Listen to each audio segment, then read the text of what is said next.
Jangan menghidupkan ingatan negatifmu karena itu bisa membuat luka batinmu sulit sembuh. Setiap manusia sebenarnya memiliki kemampuan untuk sembuh dari luka batin secara mandiri. Sama seperti luka tubuh, luka batin juga akan sembuh seiring berjalannya waktu jika prosesnya benar. Namun banyak di antara kita yang tidak paham bahwa luka batin kita semakin parah, sulit sembuh dan semakin terasa tidak nyaman adalah karena sikap-sikap kita sendiri. Mungkin kita tidak terima dengan apa yang terjadi, mungkin kita mengingkari kenyataan yang terjadi, mungkin kita sibuk menyalahkan orang lain, mungkin kita sibuk menyalahkan diri sendiri dan lupa bahwa kita harus terus melangkah, kita membutuhkan solusi.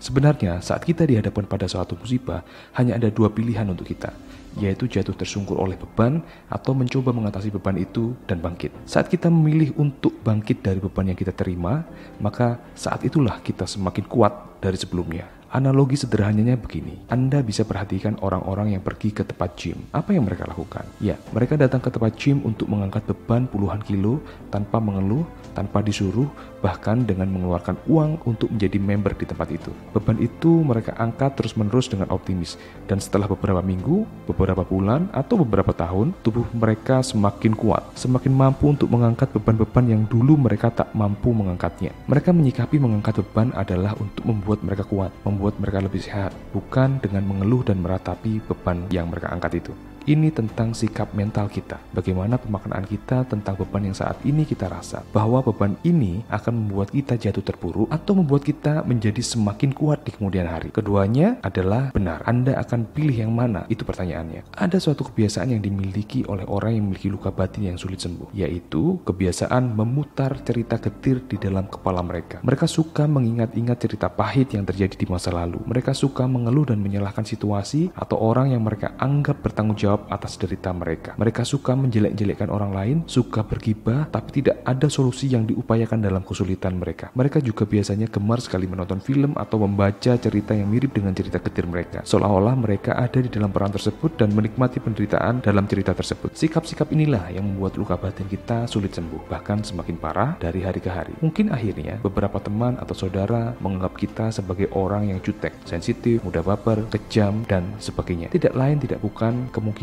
ini karena ada luka batin dalam hati kita yang masih menganga dan belum sembuh. Oleh karenanya, yuk kita mulai ubah sikap mental kita dengan lebih positif. Maknai cerita getir masa lalu dengan lebih positif. Ambil hikmahnya, apa dampak positif dari cerita getir itu untuk Anda saat ini. Maafkan orang-orang yang pernah menyakiti Anda dan ikhlaskan yang pernah mereka perbuat. Buka lembaran baru dan buat cerita Anda berbeda dari sebelum-sebelumnya. Perankanlah diri Anda sebagai orang yang bisa mengendalikan situasi yang Anda alami, yang mampu mengatasi beban-beban yang Anda rasa dan menjadi pemenang atas hidup Anda sendiri. Bukan menjadi korban, bukan menjadi orang yang teraniaya dalam cerita itu. Berpikirlah positif dan bangun perasaan positif tiap hari. Bersikap waspada itu boleh. Sesekali berpikir negatif terhadap hal yang membahayakan itu bagus. Tapi kendalikan pikiran Anda agar selalu melihat hikmah dari apa yang telah dan sedang terjadi. Lalu fokuslah pada solusi. Mudah-mudahan tips tadi jika Anda lakukan dengan istiqomah dapat membuat hidup Anda menjadi lebih baik. Salam.